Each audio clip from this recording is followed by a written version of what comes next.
ಕನ್ನಡದ ನಟಿ ಕೃಷಿ ತಪ್ಪಂಡ ಅವರ ರಾಜರಾಜೇಶ್ವರಿ ನಗರದ ಅಪಾರ್ಟ್ಮೆಂಟ್ನಲ್ಲಿ 33 ವರ್ಷದ ಉದ್ಯಮಿ ವೈಶಾಖ್ ಮೃತ ಸ್ಥಿತಿಯಲ್ಲಿ ಪತ್ತೆಯಾಗಿರುವ ಘಟನೆ ಸಂಚಲನ ಮೂಡಿಸಿದೆ.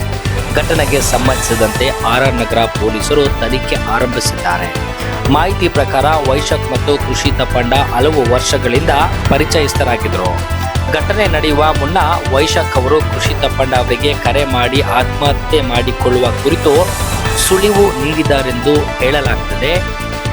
ತಕ್ಷಣವೇ ಕೃಷಿ ತಪ್ಪಂಡ ಅವರು ಪೊಲೀಸರಿಗೆ ಹಾಗೂ ವೈಶಾಖ್ ಕುಟುಂಬದವರಿಗೆ ಮಾಹಿತಿ ನೀಡಿದ್ದಾರೆ ಎನ್ನಲಾಗುತ್ತದೆ.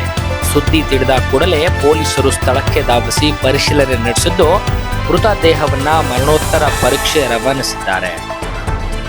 ಇನ್ನು ಸ್ಥಳದಲ್ಲಿ ಯಾವುದೇ ಡೆತ್ ನೋಟ್ ಪತ್ತೆಯಾಗಿಲ್ಲ ಎಂಬ ಮಾಹಿತಿ ಲಭ್ಯವಾಗಿದೆ. ಪ್ರಾಥಮಿಕ ತನಿಖೆಯಲ್ಲಿ ಇದು ಆತ್ಮಹತ್ಯೆ ಪ್ರಕರಣ ಎಂದು ಶಂಕಿಸಲಾಗಿದ್ದರೂ ಸಾವಿನ ನಿಖರ ಕಾರಣ ತಿಳಿಯಲು ಪೊಲೀಸರು ವಿವಿಧ ಆಯಾಮಗಳಲ್ಲಿ ತನಿಖೆ ನಡೆಸುತ್ತಿದ್ದಾರೆ. ವೈಶಾಖ್ ಅವರ ಮೊಬೈಲ್ ಕರೆ ದಾಖಲೆಗಳು ಹಾಗೂ ಇತರೆ ಸಾಕ್ಷ್ಯಗಳನ್ನು ಪರಿಶೀಲಿಸಲಾಗುತ್ತದೆ.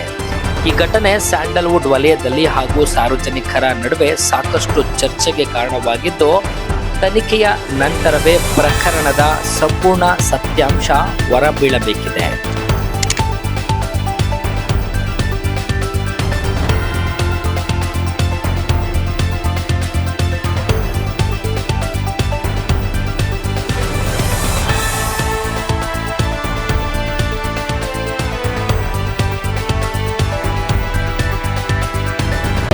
ಮತ್ತಷ್ಟು ಸುದ್ದಿಗಳಿಗಾಗಿ ನೋಡ್ತಾ ಇರಿ ಪಬ್ಲಿಕ್ ನ್ಯೂಸ್ 24x7.